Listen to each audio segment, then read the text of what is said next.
Hey guys, it's Debbie Potts, and I'm up on the hilltop, our upper yard in my glass house. So if you're watching the video, I've got sun coming in the side here. So I'm trying to be able to see the screen. I wanted to talk to you about our guest today. I wanted someone to come back on the show talking about longevity a lot lately and how we can improve it. So I reached out to the doctors at Neurohacker Collective products. They have a lot of research on how to improve the aging process. So we're going to talk about gut health, the gut-brain connection, talk about dysbiosis, and also I want to dive into zombie cells and then what are prebiotics and probiotics and postbiotics. So I got Dr. Nick Bitz to come on the show to talk about all things healthy from the inside out. And he is a naturopathic physician who specializes in Ayurvedic medicine, he's a leading voice in the natural product industry and currently serves as Senior VP of Product Development at Neurohacker Collective. And his area of expertise is nootropics, anti-aging medicine, biohacking, herbology, nutrition, and dietary supplements. So perfect person to talk about how we can improve the aging process with our nutrition, supplementing where we need to, when, why, and how, and our lifestyle habits. We've been talking about how to improve the aging process, your longevity markers with exercise, as I do with Pinoy metabolic testing, measuring your VO2 max. Also, with the aging athlete and female athlete specifically, talking a lot lately about how we can improve our insulin sensitivity with the way we exercise, and then timing our nutrition in and around workouts to improve our lipid uptake and lipid removal, fat, and also working on exercise as a tool, strength training, HIIT training, sit training, plyometrics to improve our ability to shuttle glucose into the muscle cell to be used as fuel, and then keeping our blood levels of glucose more in homeostasis. It is a issue as us female athletes age and our hormones get lower, and postmenopausal, we have that lower level of estrogen that we really want to work on how we train, how we fuel, but more not how with you fuel with what you're eating, but when you're eating, and how to optimize your exercise and nutrition to improve your performance in daily life. And as I continue to talk about how we are showing up to life as our future self. So whatever you're doing now, instead of just focusing narrow-minded of just this season of races and events, or maybe this is your off season right now, thinking of next year, but let's start thinking about taking action, taking ownership for our health so we are living our best life when we are 80, 90 years old.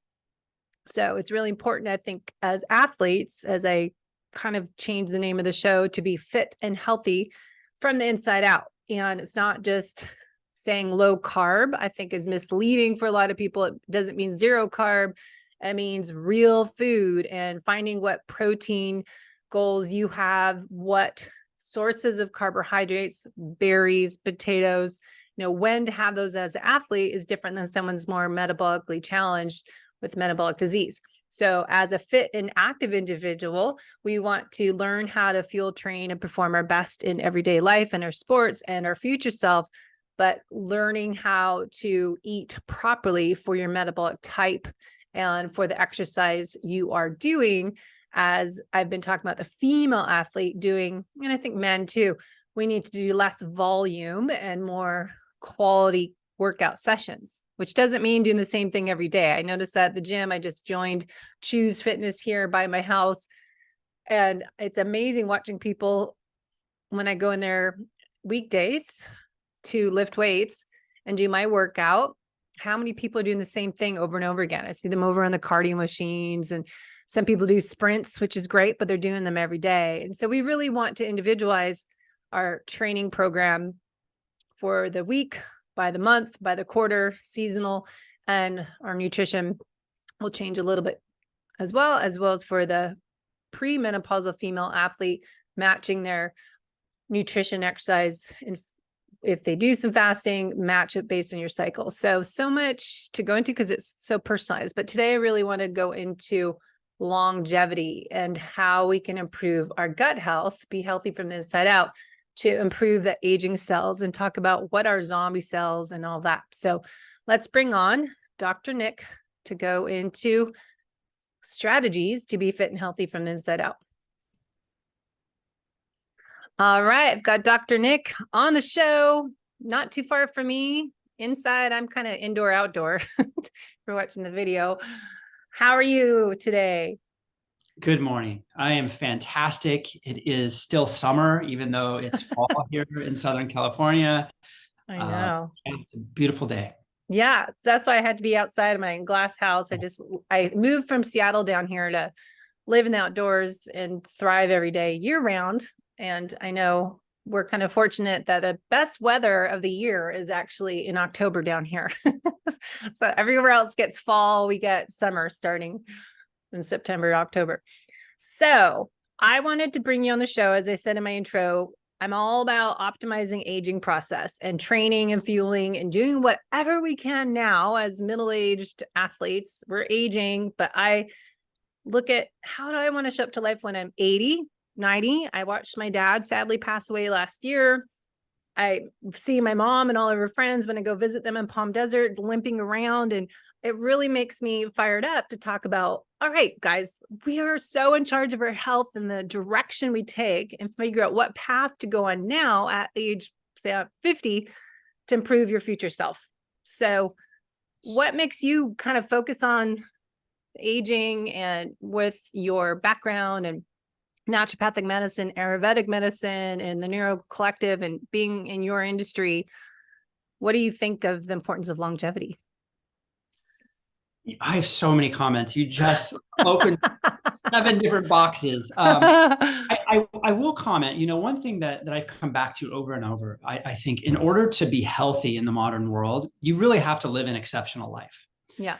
Can't do what everybody else is doing. And people often fall into that trap. You start thinking like your friends, eating like your friends, consuming the same media as your family, and on and on and on. And so everybody ends up just kind of recessing to the mean, if you will, and becoming kind of one. And so in order to be healthy, you have to live an exceptional life. You have to do things that are different. You have to do things on a daily, consistent basis.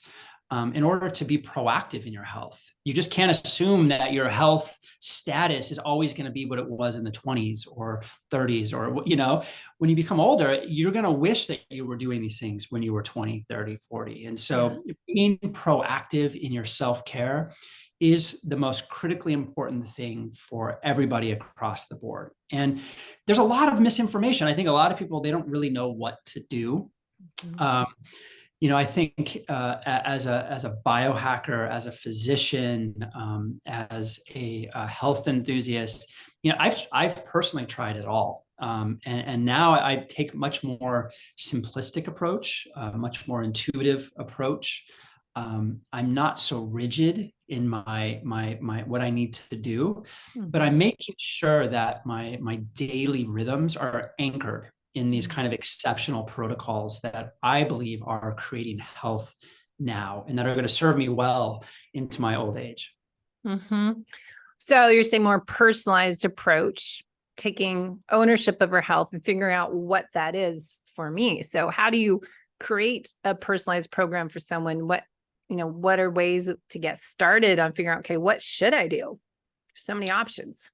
There are so many options. I mean, in part, you need to use your body as a laboratory and just figure out what works for you, because there is no one protocol. There is no one diet. I am a naturopathic physician by training. My specialty is in Ayurvedic medicine. And what I love about Ayurveda is that it personalizes the treatment regimens, and it creates these very individualistic protocols for people. And so as an example, salad, and it's widely consumed. People are like, oh, eat more salad, it's quote unquote healthy. It really depends on your body type. there are certain body types that can thrive on that. There are certain body types that absolutely should not eat salad, as an example. And so really understanding yourself is the first step, I think, to creating a personalized protocol. And you can do that any number of ways. I, of course, come at it from the Ayurvedic perspective. And I try to work with my patients, and just even personally as well. I work with body types. And so based upon the energetics of a body type, I'm trying to balance your individual body type through diet, botanicals, and all the inputs that we all come across on a daily basis. So is that kind of what is Ayurvedic medicine? Could you maybe explain? You kind of said it, I guess, right now, just the energetics and body typing. Is that what the definition is? And what is it with naturopathic medicine? What would you describe it as? Yeah, good question. And it's good to define it first before we start talking about it. Ayurveda is the oldest form of medicine in the world. So it's been around for 5,000 years. It really is considered the mother of all medicine. So traditional Chinese medicine comes from it, and even traditional or conventional allopathic medicine, which we practice in the United States, a lot of that has roots in Ayurveda. So it's alive and well, even presently. But Ayurveda really means two things. It's two different words, Ayu and Veda. Ayu means life and Veda means science. And so Ayurveda is the science of life. It is kind of the sister science of yoga. They really work hand in hand. And so Ayurveda is all about taking care of the body, and yoga is all about taking care of the spirit. But they work together to create this holistic lifestyle, if you will. And there's a lot of wisdom in that. It really teaches you how to live your life during all phases, and ultimately how to gain enlightenment, however you want to define that. And that should be the goal for most of us in life. And so Ayurveda is really creating the foundation of that. And Ayurveda is neat because it's a whole world or universe philosophy. It talks about how everything in the universe started and how that trickles down into the human body. And it really breaks everything down into energetics. And so it is a naturalistic form of medicine, a naturalistic philosophy, in that it looks at everything according to the 5 elements. And so there are 5 elements that compose everything in the universe. There is space, there's air that fills that space, there's fire, there's water, and there's earth. And so all of those principles move from subtle to very dense. And so we as humans are a mixture of those 5 elements. And so obviously, if you are composed of, let's say, the space and the air elements predominantly, you then are lacking those other 3 elements. You're lacking the water, the fire, and the earth. And so everything that you do should be to create more fire, water, and earth. And so I am a Vata body type. I have that predominance of the air and the space elements. So everything that I do has those other 3 elements in it. And so it's all about creating balance in the body. If I'm consuming leafy greens, if you look at a leafy green, what is it, right? It's this plant that's blowing out in space. It really is the essence of air and space. It takes on those energetic imprints, if you will, but it's lacking water, it's lacking fire, it's lacking earth, right? So for me personally, as a Vata body type, plants such as leafy greens are creating imbalance in my body type because they're adding the 2 elements that I already have a lot of, right? So I need to do everything besides leafy greens in my diet, as an example. So that's what I really like. I like that Ayurveda starts with the energetics of the body, and then it matches that with your diet and with everything else in your lifestyle to make sure that you're creating balance. And so if you do, in theory, the idea is that you're going to live a long, healthy life according to Ayurveda. And Ayurveda thinks that humans should live to 120 easily. Yeah. And basically we don't, because we are living against what we intuitively know to be wise and to be healthy. And so all diseases start in the mind, according to Ayurveda. But again, there are ways that you can grab a hold of your health status, be in control of your health, according to these principles. So is Ayurveda a person that started this? You said, Um, according to Ayurveda, is it someone, like Yeah, the so creator of it? it's the accumulation of knowledge over time, and so Mhm. it's not any one person. There are a collection of books. They're called the Vedas that really encapsulate all of this knowledge that we've accrued over thousands of years, and people have added to it. It still is a living document, Wow. and but it's really based upon these universal laws that these saints and sages and meditators and gurus and physicians and everybody had input from the start. And so I look upon it as like, kind of like the oldest living document, the Vedas. Yeah. And And it keeps being updated or yeah, it's added really to. profound. It's really profound. So it's very esoteric. It's very old, and that can turn a lot of people off. But I think that it can be simplified and applied in the modern world. And so I think that's an important point. If you can understand these concepts with our modern brains and utilize them on a day-to-day basis, you can be healthy. Well, that's why I love, even in nutritional therapy practitioners and FDN practitioners, we learn about metabolic typing diet. And that, if you ever did that intake form, there's the crazy questions, of your eyes and your jaw, and really looking at how you, the person, is built, and looking at all your structures, not just how do you feel when you eat this food. And so really looking at, I know it seems like it's somewhat based on Ayurvedic medicine, I'm not sure, but is just how individualized what to eat. And that's why I keep talking about, it's not just one size fits all. Everyone needs to do carnivore or keto. And when is it appropriate to do more of a strict elimination diet? But what is the best food plan for you that I think everyone agrees on? It's real food. And whatever the macronutrient ratios are, what that source of food is just get rid of the packaged food and the food with barcode and bags. As Dr. Ben Bigben, I heard him saying, just get rid of the bags and boxes of food. Just eat food from nature, then figure out Yeah. how to make a meal from that.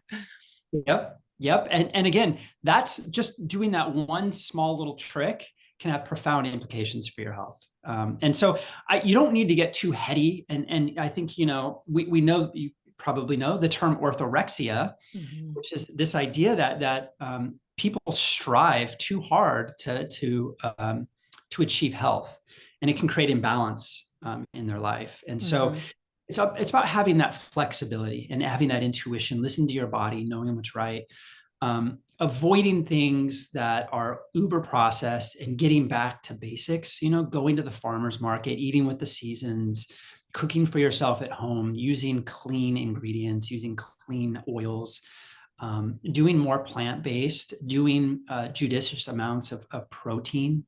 But diversity is the key. And so when you get into gut health, which is an area that I'm absolutely enamored with right now, you find that it's all about diversity of gut microbiome. And that is the key to health and longevity in a lot of ways. And so the only way to achieve that is by eating a wide, varied diet. If you're consuming just meat, rice, and broccoli on a daily basis, you're not giving your body the variety that it needs from a nutrient standpoint, nor are you feeding all of these bacteria. A lot of the bacteria, when they don't get certain nutrients, they starve and they go away. And so you're eliminating your microbiome. You're starting with these thousands of microbe species, hopefully, when you start as a baby, and ultimately we weed them down, and everybody becomes very singular in their microbiome profile as we age, which is a defining feature. We now know that dysbiosis in the microbiome is one of the hallmarks of aging. So it really drives the aging process. So the microbiome intimately related to food, but diversity is really the key. And that's what I learned from Paul Chek's program. I did his holistic lifestyle coach program 10 years ago. And I always bring back the 4-day rotation diet, no matter what all these different diets out there and what people are saying, no vegetables, plant-based, plants are toxins, animal-based, but it's looking at how does that food make you feel? And then does it make you feel full and satisfied and energized? And that's metabolic typing diet check record sheet we use, but it comes back to that. Don't eat the same food every 4 days, add variety, which I think when we're talking about our podcast is more being fit and healthy athlete, the athlete is doing exercise, but I would say, you know, you need variation in your workouts, you need variation in your food, and just everything we do, I say, ends up being the Goldilocks effect. Not too much of this, not too much of that, just that right amount, and then mix it up, vary everything to create optimal results. Absolutely. You know, and I will say that there is a time and place for simplifying and doing a singular diet. And Yes. one of the things that I recommend, again, that comes from the Ayurvedic tradition is what's called a mono diet. And so it's eating one meal that's super balanced over the course of several days or weeks, just to give your body a break. And so it's almost the equivalent of a fast. You know, you're not necessarily consuming less calories. That's not the goal. It's just to simplify, make sure that you are giving the body a chance to heal itself, press reset. The meal that they recommend, it's called khichdi. Khichdi, funny name, but khichdi is almost like the macaroni and cheese meal of India. It's like incredibly homey and like comforting, and it's full of like rice and ghee and vegetables and spice, and it's just so like nourishing. I mean, you just crave it after a while. It's one of my favorite meals, but they recommend consuming that for at least 3 days at a time, just to give your body that reset moment. And so I often will recommend that, or of course, doing a fast of sorts. I think having that reset moment is critically important. Yeah. So I want to touch back on that. We're talking about gut health and the right balance of good bacteria to outnumber the bad bacteria. So dysbiosis, what is your definition of a bad, unhealthy gut? What would that? Yeah. How would you know? It's hard to say what precisely constitute an unhealthy gut. You know, I think we all know when our gut is feeling balanced. And I think when you get to the most basic level, like what's the greatest indicator of gut health? I think it's twofold. First and foremost, it's looking at your bowel movements. And I know a lot of people don't like talking about this or hearing it, but it's important to talk about these things because it's a foundation of health. And I think, everybody should strive to have 1 to 2 bowel movements per day. Anything less, anything more can create imbalance. You should aim to have them at the same time every day. They should be easy to pass, not too smelly. They should be light brown, the consistency of a ripe banana. And so that's what you should strive for. And if you have that on a daily basis, you are not dysbiotic. You are eubiotic. You are in a healthy state. And so the bowel movements are easily the greatest indicator of where you are on a day-to-day basis from a gut health perspective. I'll also add that from an Ayurvedic perspective, they look at digestive fire. So there's a Sanskrit word called Agni, which is the god of fire. And that is the most critical element of the body, of health. And all of the tissues have Agni. Of course, your digestive system has Agni. And so they're interested in assessing Agni. What is your fire? What is the brightness of your digestive fire? You know, when you wake up in the morning, are you hungry? Are you just ready to eat? Are you feeling awake? Are you hungry before lunch? Are you hungry before dinner? You know, do you break down meals effectively without any gas, bloating, indigestion? So when you have strong digestive fire, you have lightness in the belly. And that really is a good indicator as well. There's ways that you can hone in there and create health just by focusing on bowel movements and digestive fire. But you can measure what's happening in the gut as well. We do use stool testing clinically. That gives you a good snapshot about what's happening in the belly or the intestinal tract. There's ways you can focus on one organism or the community of organisms to look at them, but there is no one fingerprint of the microbiome that's considered healthy. And so you might be very healthy. I might be very healthy. We could have very different microbiome fingerprints, as it were. And so from a science standpoint, we don't really know what constitutes a healthy picture within the gut, which is interesting. I mean, I think we're starting to tease that apart more and more. And there's ways that you can get in there and improve the microbiome. But dysbiosis, I would say overall, you're dysbiotic when you start to have symptoms, when your microbiome isn't serving you in a healthy way, when it's creating inflammatory compounds and you're starting to have these inflammatory symptoms. And that can show up any number of ways in the body. And so that is, I would think, at the most elemental, fundamental way, that is how we define dysbiosis. So what are some common symptoms of dysbiosis that maybe for an athlete might feel when they're working out, or more post-workout, they might feel more inflamed and have more joint pain and just sluggish during their workouts? Would you find any trends there, patterns?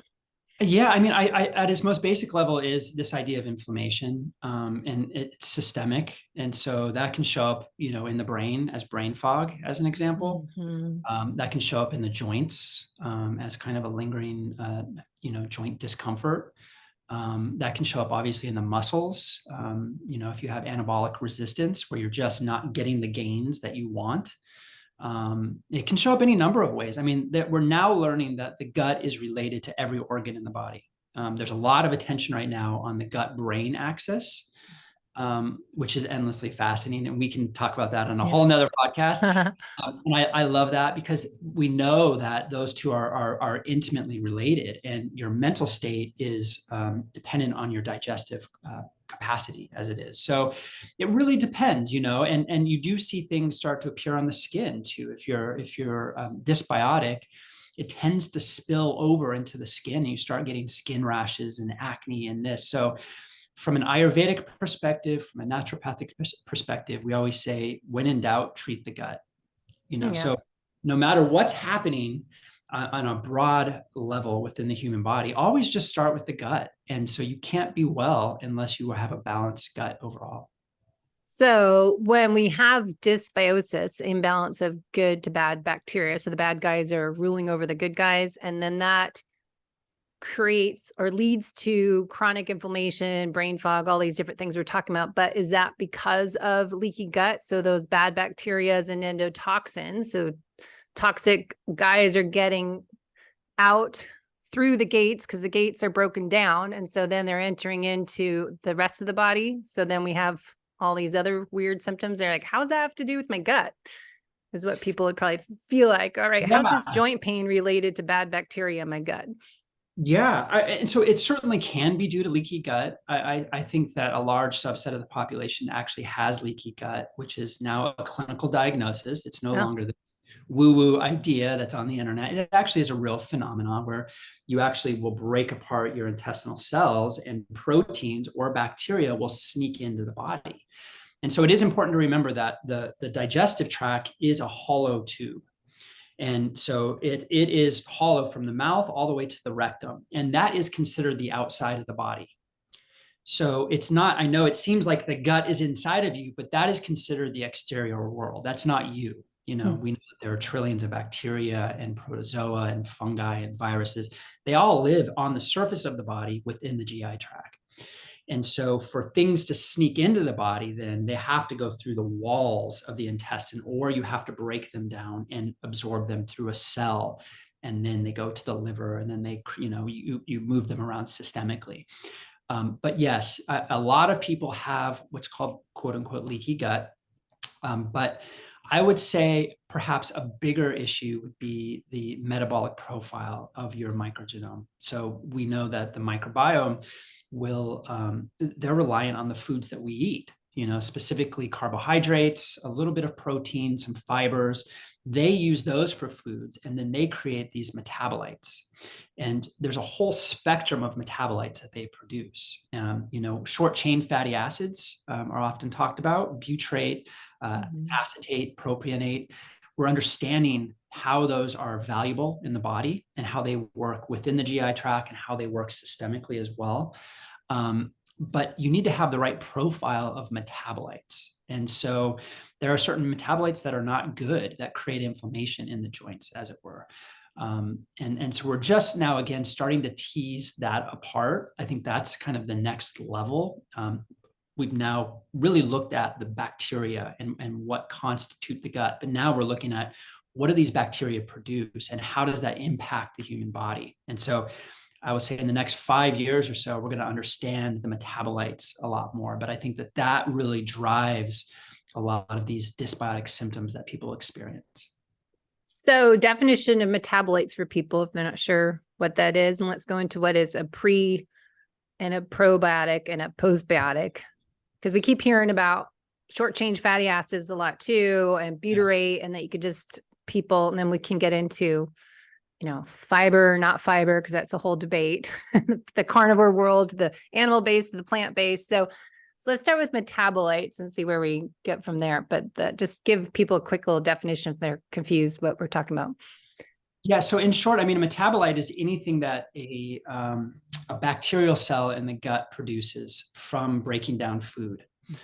And so as an example, fiber should get down to the colon, and it actually ferments in the colon. All the bacteria are breaking it down, and the byproducts of that are feeding that microenvironment. And you're also absorbing a lot of those as well. They work locally on the cells, but you absorb them systemically. So they are the byproducts of fermentation, if you will. So they are really the end product of when you put something in your mouth, it gets into your colon, it ferments.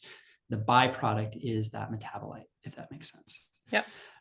And so that's next level. We actually don't know a lot about that. We know quite a bit around the short chain fatty acids, but beyond that, I don't think we know a lot quite yet. And that's again next level, which is really neat. But yeah, so when you're getting into some of what you can do to target gut health. You did mention the prebiotics, the probiotics. There's actually a new category called postbiotics that are really fascinating.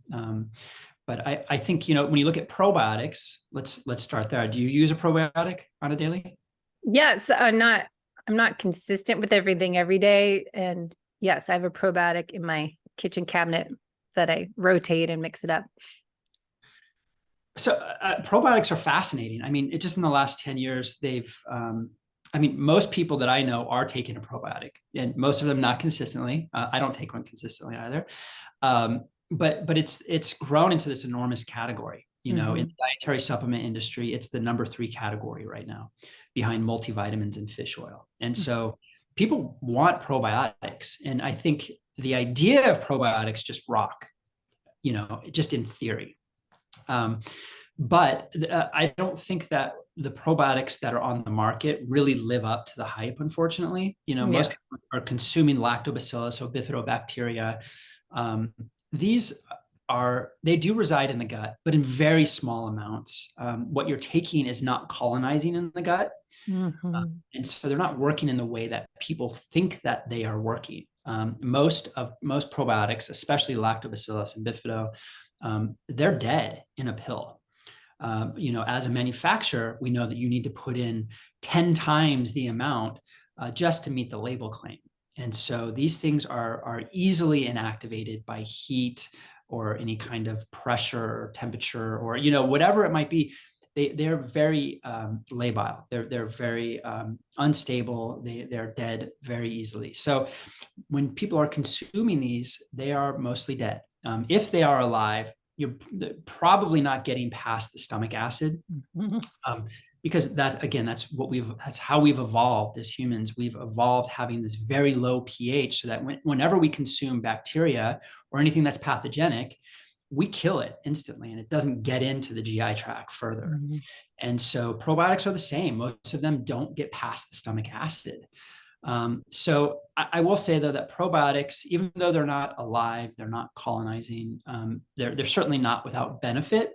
They do work much like a vaccination, if you will, because when you have this shell of a bacteria that you're consuming, it incites an immune response within the GI tract.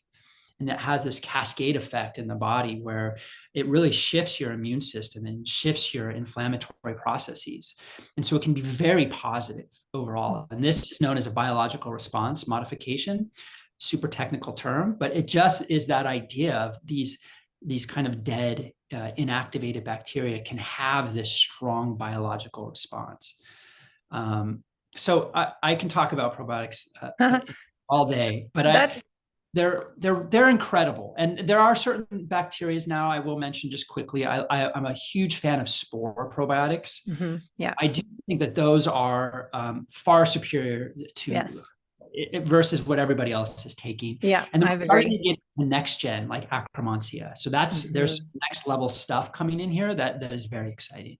Yeah. I've heard that the Akkermansia by Pendulum supplements, and then Microbiome Labs started kind of the spore-based, the Quran really educating everyone on the spore-based Totally. Yep. probiotics. But I also I need to buy more of the ingredients to make it, but the Dr. William Davis's book, Super Gut, and making my own probiotic yogurt with coconut milk. And then you add L-reuteri, because he has a whole book on all the benefits of L-reuteri, and then you can customize, which I thought was pretty cool, which probiotics you add. So you'd empty the capsules and then you ferment it in the yogurt machine for 48 hours when you do coconut milk, 30 or 48 hours, but way longer than regular yogurt at a grocery store. It's fascinating how much longer you need to ferment it to get the live bacteria to multiply. Yeah. So it's a good source. So that's probiotics. Yes. That's gut bacteria. And then prebiotics, I always think of it as feeding fertilizer for the garden. Totally. What's the prebiotic, and why do we need it? And, a lot of supplements say they, have prebiotics and probiotics and stuff, but let's talk about prebiotics.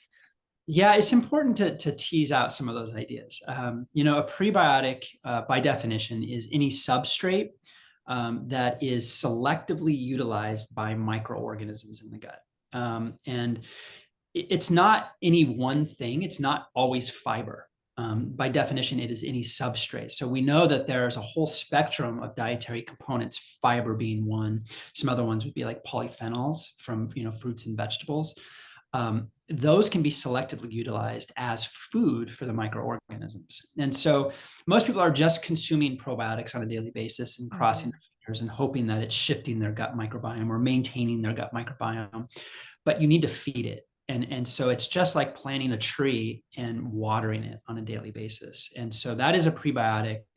I will say, I think that prebiotics might be more important than probiotics. The jury's still out, but there's a lot of really interesting research that's occurring right now in the area of prebiotics.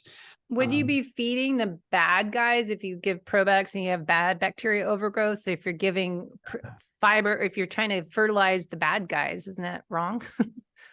Yeah, so we're now getting into specificity of prebiotics, and this is just what the conversation that's occurring right now, which is really interesting. So there are prebiotics that have low specificity. Some of the most common ones, unfortunately, have low specificity, meaning all the bacteria in the gut consume them, the good and the bad. And when they have low specificity, like the inulins, the FOS, the GOS, the XOS, some of the most common ones that people consume in a dietary supplement, you do get those off symptoms because, again, the bad guys are consuming them. They tend to create a lot of gas, a lot of metabolic byproducts because everybody's consuming them. And so oftentimes when people consume these low specificity prebiotics, they just create a lot of GI complaints. And so they're like, ooh, prebiotics are not for me. And a lot of the ones that are low specificity tend to be FODMAP unfriendly. So we know that the FODMAP are sugars. They're a group of fermentable sugars that certain people are very sensitive to and react very highly to. So some people, when they use inulin, as an example, will have just a violent reaction to it. And so there are non-FODMAP, low sensitivity type fibers that are better. But there's a whole spectrum of specificity. So if you go to the other end, right, there are these high specific prebiotics that only a subset of the bacteria in your gut can actually consume. So you're not getting a big bang for your buck because it's only a couple of the bacteria that are actually using them. And so what we're seeing right now is this rise of kind of, I'm going to say medium, kind of the Goldilocks principle, medium specificity, where you're feeding a good amount of the good ones and you're getting a good active dose of metabolites, as it were. And so you need these prebiotics in the diet, or a dietary supplement, because you need to feed the bacteria the right kind. When you don't feed the bacteria in your gut don't thrive. They need food just like we do. And so they will be eliminated, and your super diverse microbiome will reduce down into very singular, almost like monocropping. where we move from 700 species to 200 species over time because we're not feeding the full microbiome. Okay, there's so many things there. So when you are, get the sun shining right on me now. When we are looking at nutritional therapy, we always say north to south. So, feeding the microbiome, but it's also go back to, what we're eating, when, why, how. But I find a lot of people, I guess, go back, like I always work backwards, layer by layer, but what they are eating, but how. If they're in the sympathetic, they're in the fight or flight when they're eating. So just kind of, yes, we can eat all this great food, whatever we talked about, what your metabolic type is or what's the best food for your body and your body type, but how we eat, chronic stress impacts everything. So if people are rushing and eating poorly, have bad eating, chewing habits, that's like beginning of it, I would think, to break the food down properly. And then when I test people using a GI stool test, as a practitioner and health investigator, it's looking at the amount of people. Everyone's got H. pylori high levels. So that's going to impact your ability to even, get past the stomach because it's not acidic enough because of lack of stomach acid as we get older. And then there's the H. pylori impact. So do you have any thoughts on, working on this gut biome health, but working backwards because we seem to be in a chronic stress state and poor digestion habits. And then this other thing of H. pylori, which is probably a result of chronic stress and poor habits. Yeah, there's a lot to unpack there. I love all of that. I think that, so when we're talking about the gut, generally we're talking about the colon. That's where most of the bacteria reside, and that's where fibers are fermented and create those byproducts that we've talked about. But there's also the upper GI tract, right? And it's all related. And what happens upstream impacts what happens downstream. Yeah. And so we're learning a lot about what's happening in the mouth, both from the microbiome perspective. We have thousands, if not millions, if not billions of bacteria that are in the mouth. And there's certain profiles that are better, and it directly impacts the heart, directly impacts the brain. And so oral care, intimately related to gut health. And so, there's a lot you can do beyond brushing and flossing, oil pulling and all of that. But yeah, from an Ayurvedic perspective, one of the things that I love is that they've created a whole ceremony around eating. And they really break it down. So as an example, you should only eat when your right nostril is open. And so you'll notice that your breathing shifts nostrils every 90 minutes. And you, like right now, if you just pay attention to your breath, you're only breathing through one side of your nose, and the body always shifts from left to right. And the Ayurvedic and the yogic philosophy says that the body is broken in two parts. The left side is the feminine side, it's the cooling side. The right side is the masculine, the heating side, the sun side. So you always want to eat when only the right nostril, that sun energy, is active in the body. And so don't force it. Of course, you can do alternating nostril breathing. You can force it, but I wouldn't recommend that.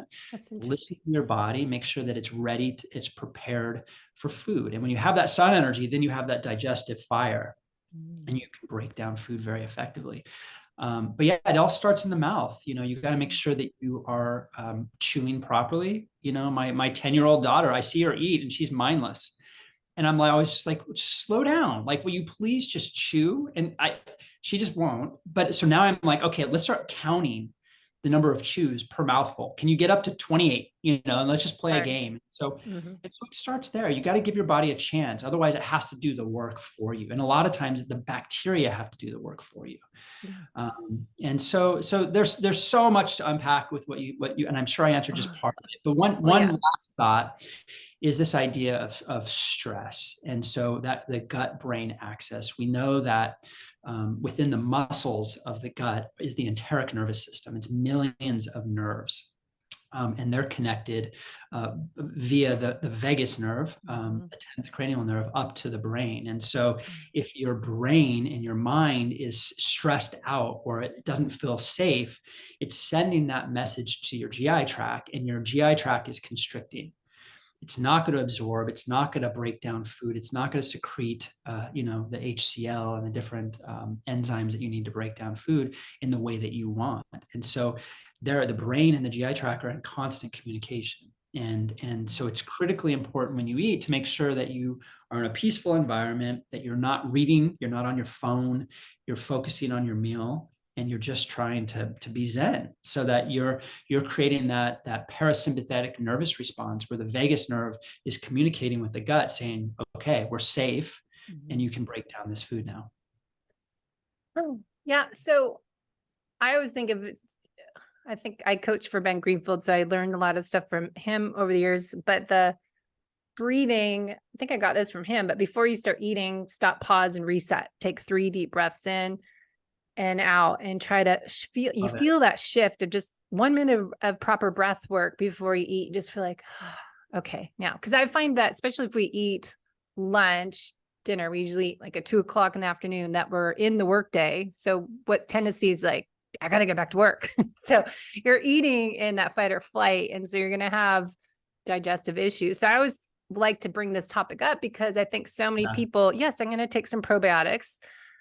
Well, so my saying is you can't out supplement poor lifestyle habits. And that would be, I can't out supplement poor eating habits either. Yeah. And so even if you're eating all this good nutrient dense, healthy food, if you're not digesting it properly and breaking it down and absorbing it into the gut, we're going to have all these problems. You can take all the supplements, probiotics you want, but let's work on simple steps first.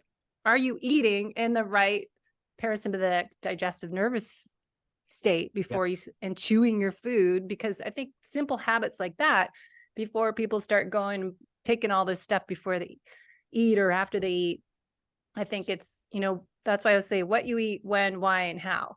That I think it's such a big reminder for people. Yeah, let's do this and get probiotics, but let's actually start working on what you're doing first and then supplement where we need to.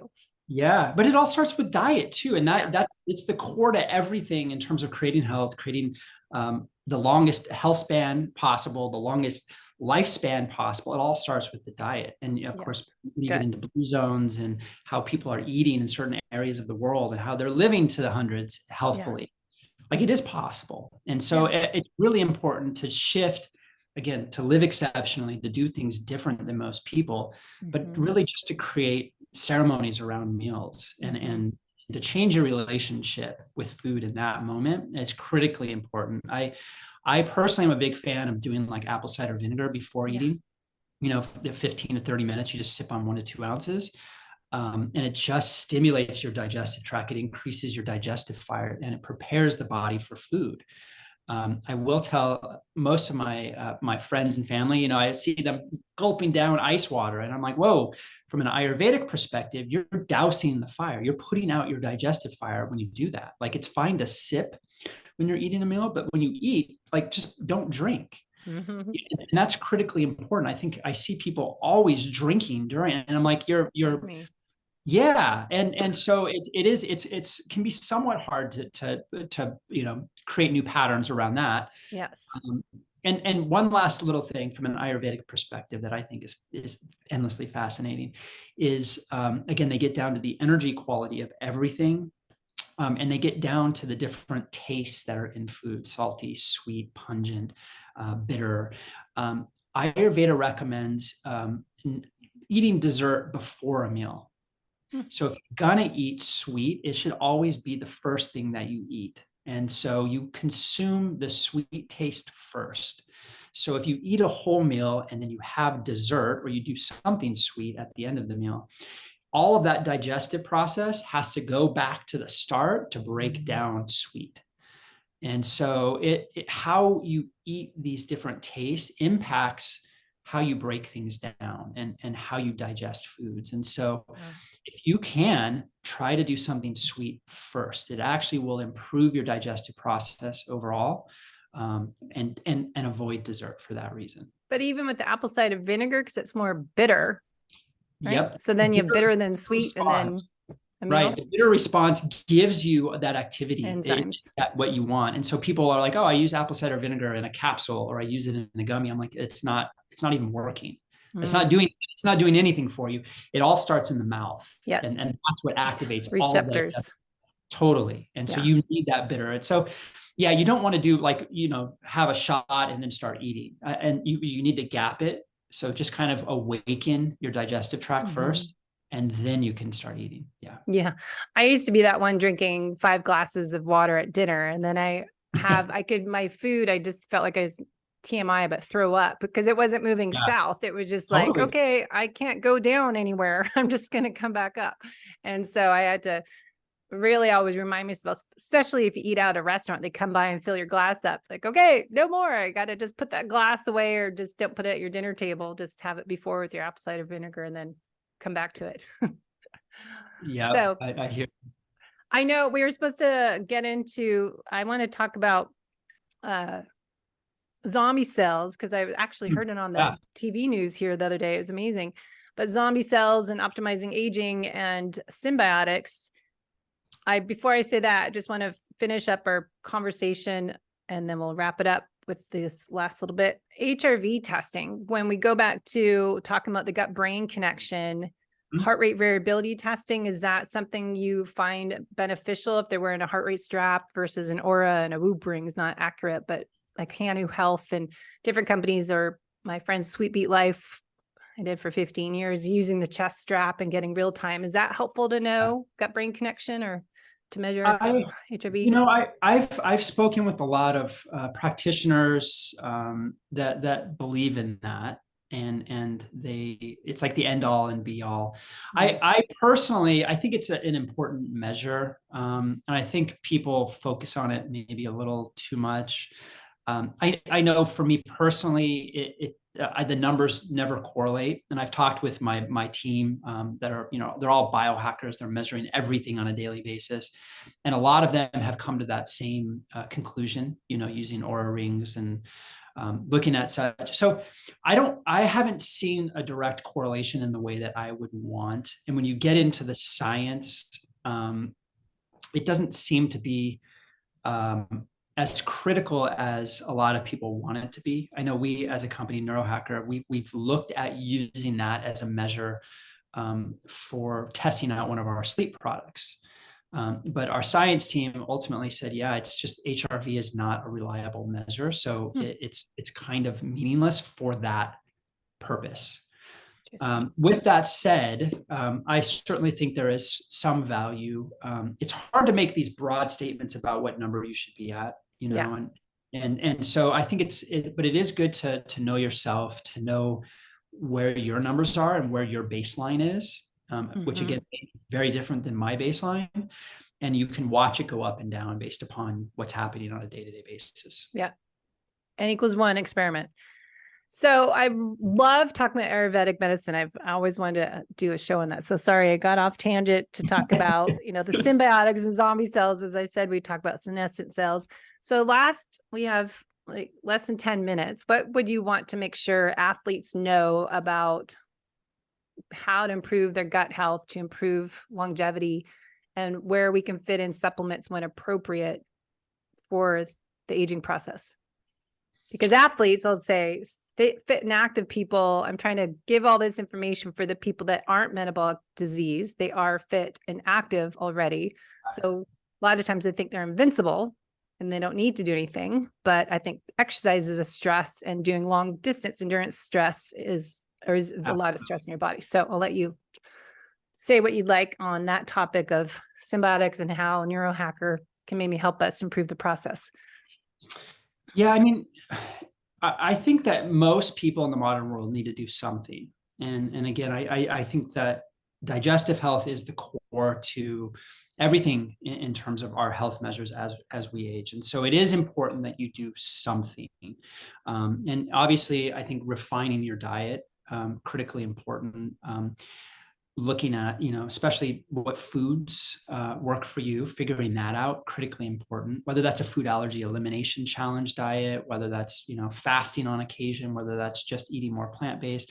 It really depends on the person. But I will say, given where we're at right now as a society, I think it is important that we're doing dietary supplementation. And especially when it gets into prebiotics, As I mentioned, I think that that's becoming more important than probiotics. You got to feed the bacteria, especially the right kind of bacteria. And most people aren't getting the right variety or diversity of prebiotics that they want or need. One example of this is resistant starches. There's a lot of conversation right now around resistant starches. They are, for all intents and purposes, an ancestral fiber that has just become void from the standard American diet. We just don't consume them on a daily basis. And so because of that, these bacteria then that rely on resistant starches that we've co-evolved with, they're not thriving. And so we're reducing them in the gut. And so, I look at the microbiome as an organ. And in a lot of ways, as we age, it becomes a failing organ. And so diversity in diet, as well as diversity in prebiotics, is critically important to maintain diversity within the GI tract. And so that is the goal, diversity within the GI tract. There's a lot of different ways to get there. There's a lot of probiotics. We didn't talk about postbiotics. I mentioned it briefly as dead bacteria, but there's some very interesting things that can be done on that front. At the most basic level, one recommendation that I'll just leave with listeners is increasing polyphenols in the diet. Polyphenols have a prebiotic-like effect. And there's certain ways to do it. From an Ayurvedic perspective, the number one polyphenol supplement is called triphala, and triphala, some people say. Tri means 3 and phala means fruit. And if you work with any Ayurvedic practitioner, you will probably lead with a script or a bottle of triphala in your hands, because it's considered the panacea. It really just creates balance in the GI tract, but it's rich in these polyphenol compounds.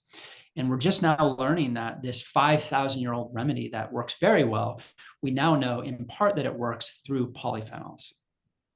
So highly recommend exploring that as an ingredient and as a supplement. It's traditionally used before you go to bed at night. And I will say start slow. Usually about 500 milligrams works very well. And you'll notice it's working if you wake up and have a bowel movement first thing. You'll often need to bump that up to about 1,000 milligrams at night. But just find the dose that works for you. Find the right schedule that works for you. But it's just an easy way to introduce polyphenols into the diet.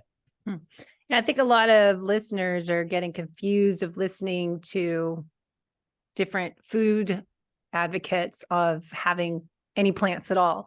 So a lot of people are eliminating plants because of plant toxin fear and not having fiber. And, everyone's kind of confused. What should I do? And it's all about gut health and what the gut needs. But there's, different arguments of I can get that benefits of gut health just on an animal-based diet, that I don't need to do all this. But I think people get confused that, okay, I'm just not going to eat any plants at all because I'm scared of them now because they're going to cause a toxic reaction.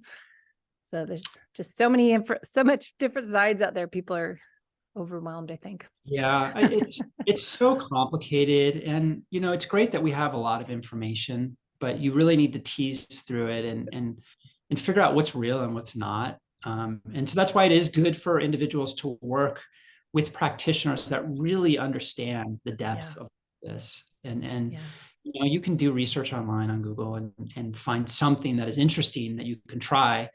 But it's a crapshoot. And so, that's why I come back to Ayurveda, because it's, again, 5,000 years old, and it just works. I've personally seen it work. I've used it clinically. I would say that's the gold standard from my standpoint in terms of how to eat for health and longevity. And, again, the bacteria in your gut, they can use protein. To some extent, they ferment some of the proteins to create those important metabolites, the short chain fatty acids that we talked about. But ultimately, the bacteria in your gut really rely on carbohydrates and fibers and polyphenols to create food. And so we know that, the genome of the microbiome far outweighs our own genome on a scale of 100 to 1.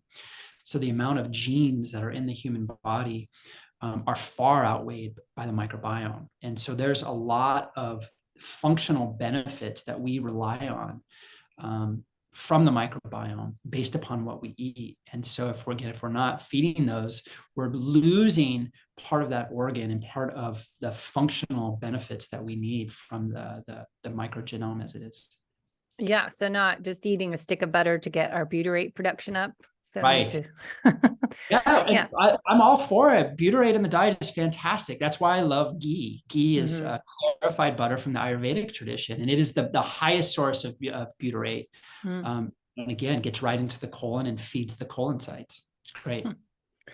All right. So I know we're out of time, and I love all this information. So if people want to learn more about Neurohacker Collection, and if there's great blogs on the zombie cells, I'll put link to, because we didn't even get to that. We didn't even get to that. Yes. There's so much to dive into, but Qualia Mind is what we know. I know Ben Greenfield back in the day was always, that's when we talk about brain health, quality of mind, but they have different products and kind of more as you're talking about working on the gut health.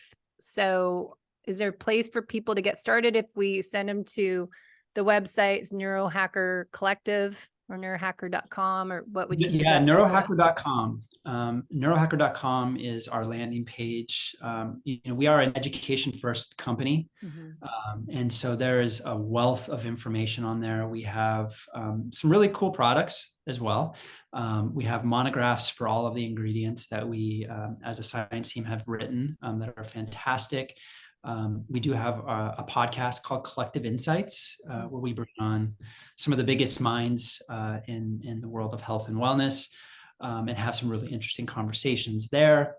We're on all the social media outlets as well. So yeah, our flagship is Qualia Mind. That was the product really that started it all. And that still is our flagship today. It's a nootropic product, but we have a wide variety of products, including Qualia Symbiotic, which has some really interesting gut health ingredients.